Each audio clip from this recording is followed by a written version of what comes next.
do I get better at prioritizing? But also, I have to I have to find a parking lot to put the distractions. I have to find a real accountability markers for myself to remove distractions or categorize them in a way to not let them get in the way of of the decisions I'm making to be effective with my priorities, right? So I'm going to kind of just share a few things about screen use. There's a lot of conversations around screen time. There's a lot of debates. There's a lot of pros and cons. There's kids that they're doing just fine. There's other kids that aren't. You have to really take this with a grain of salt based on your child. But I'm just going to throw it out here for conversation, for feedback. I think, well, I don't think, but I know that screens can become a hindrance of one's ability to cultivate a relationship with themselves, right? And so they're so powerful that they can steal us from ourselves at such a young age. So when we think about the benefits of downtime, the gifts of free time, right? The gifts of boredom, and how that cultivates a chance for our children to think about themselves, to nurture an understanding of their own thinking, right? To ponder, to wonder, to to even just dwell.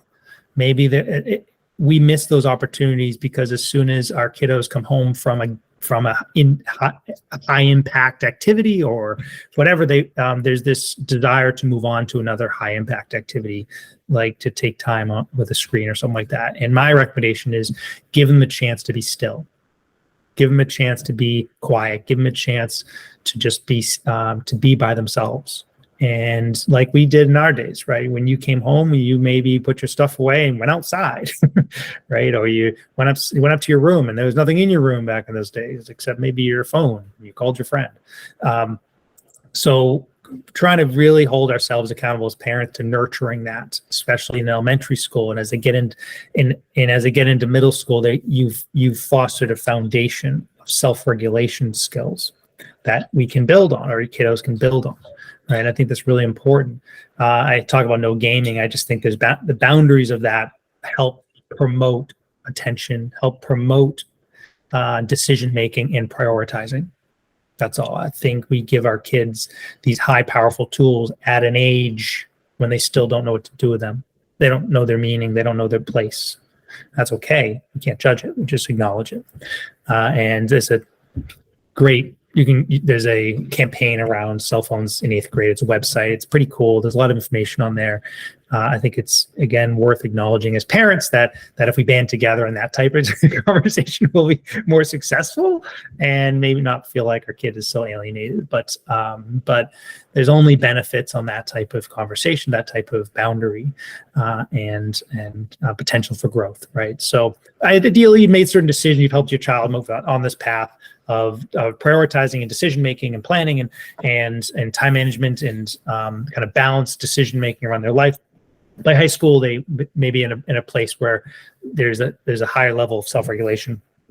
They've found their place with the student athlete perspective, right? I talk about being a high performing student athlete. A lot of kids are playing high impact sports, and I'm kind of always challenging them. It's okay, great. How do you play both? Can you be a high impact student athlete? Yes, you can.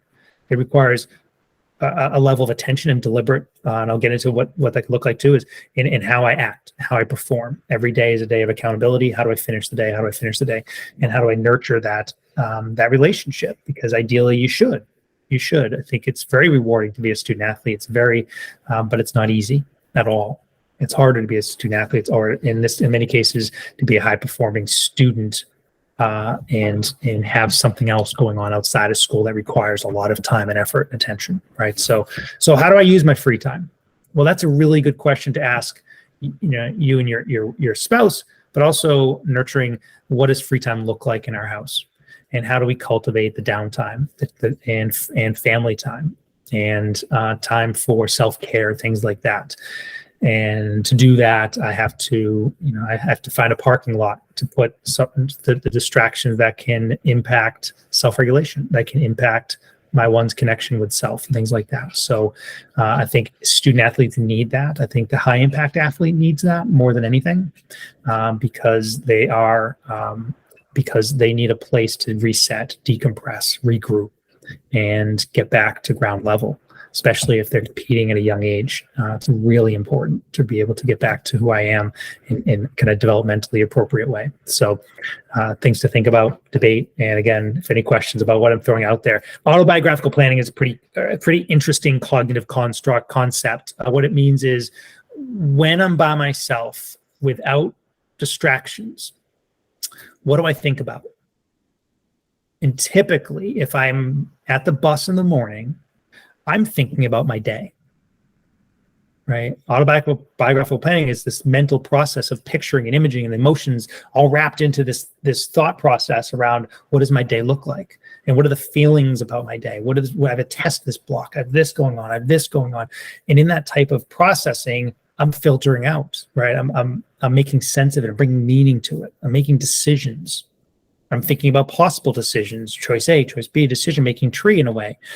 And when I see our children at the bus stop with their phones in their hand like this, are they getting a chance to do any of that? It's just something for us to debate. And who's responsible for that?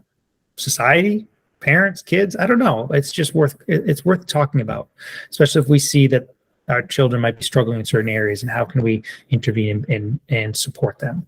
But developmentally, there's building blocks here that we can talk about and try to nurture in certain ways, right?